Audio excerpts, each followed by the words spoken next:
Yan mga sir, ito Mitsubishi Adventure mga sir. Against the light para hindi kita. Yan ang issue nito mga sir, yung RPM niya. Ayan. Kahit galit na yung makina, yan hanggang parang halos ayaw umabot sa 1,000 sir, no? Halos ayaw umabot sa 1,000, pilit na yung 1,000 RPM. Yan, Mitsubishi Adventure, galing pa si sir ng Cavite City sir, no? Opo. Tapos magpapalit na rin si sir ng ilaw. Kasi mahina na rin yung ilaw ni sir. Dito lang yung malakas-lakas, pero kumukurap-kurap.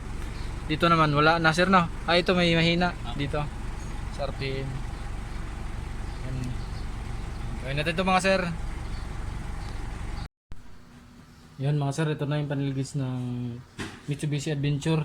Ang issue nito mga sir, yung RPM niya kahit galit na halos ayaw umabot sa 1,000 RPM yung reading.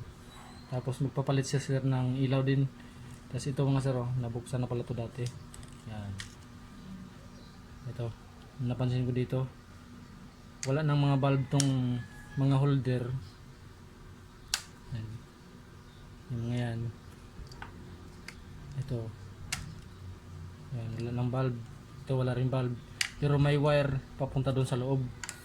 Naglagay sila ng naglagay sila ng ibang yung strip na LED light ang nilagay nila sa loob nito sigurado.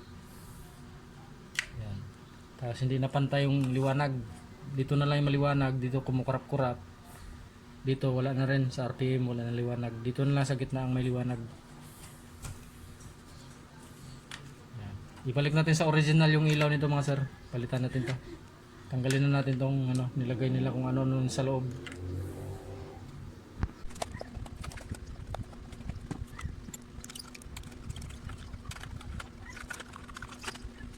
Pero ito yung nilagay nila Ayan.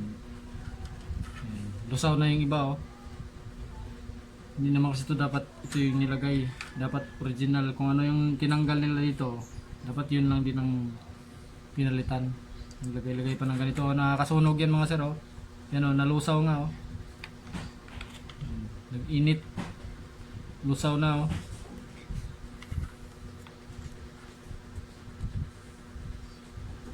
Palitan natin ito mamaya sir. Tanggalin, i-repair ko lang itong RPM. Tapos tatanggalin ko na itong nilagay nila.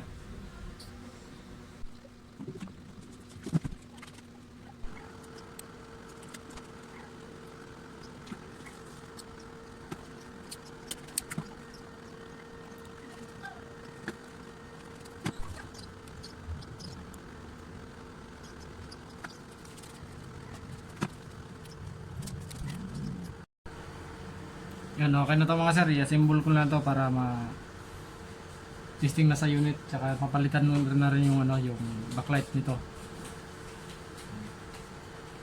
Ito mga sir, RPM gauge ng Mitsubishi Adventure. Ikabit na natin ito sa unit.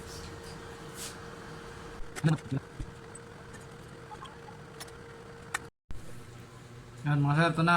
Ikabit na natin ito sa unit. Panel gauge ng Mitsubishi Adventure. Okay na yung RPM nya, na-repair ko na. Tapos napalitan ko na yung ilaw mga sir. Binalik ko sa original. Tinanggal ko na tong nilagay nung yung dating naglagay. Yan. Lusaw-lusaw mga sir Yan, buti nga di nasunog. Yan, dumikit-dikit na siya doon sa loob. Nag-init. Nalusaw Nakakasunog to mga sir, kaya huwag kayo maglagay ng ganito. Kung gusto nyong maliwanag yung panel gauge nyo, palitan nyo lang ng bago. Yung original, kung ano yung nakalagay, dun nyo lang ilagay. Huwag na maglagay-lagay ng kung ano-anong katulad nito. Nakakasunog to mga sir ng sasakyan. Buti kung panel gauge lang masunog. Pero kung buong sasakyan nyo masunog, mas malaking problema mga sir. Maglagay-lagay pa ng kung ano-anong wire sa loob. Kabit natin ito mga sir. Yan mga sir, ito na yung yung RPM gauge na Mitsubishi Adventure. Goods na. Kanina mga sir, halos ayaw umabot sa 1,000. Kailangan pang pili 1,000 RPM. Pero ngayon okay na siya. Yan, goods na. Smooth na siya mga sir. Tapos nagpalit na rin ng ilaw, yung backlight. Yan, kulay blue mga sir. Maliwanag pa kasi araw kaya di halos kita. Pero ayan, kita naman sir, yung kulay blue. Mamayang gabi kitang-kita na yung kulay blue. Gusto na mga sir, maraming salamat. Galing pa si sir ng Magallanes ba sir? Taga Magallanes ba si sir? Yan is Cavite. Yeah.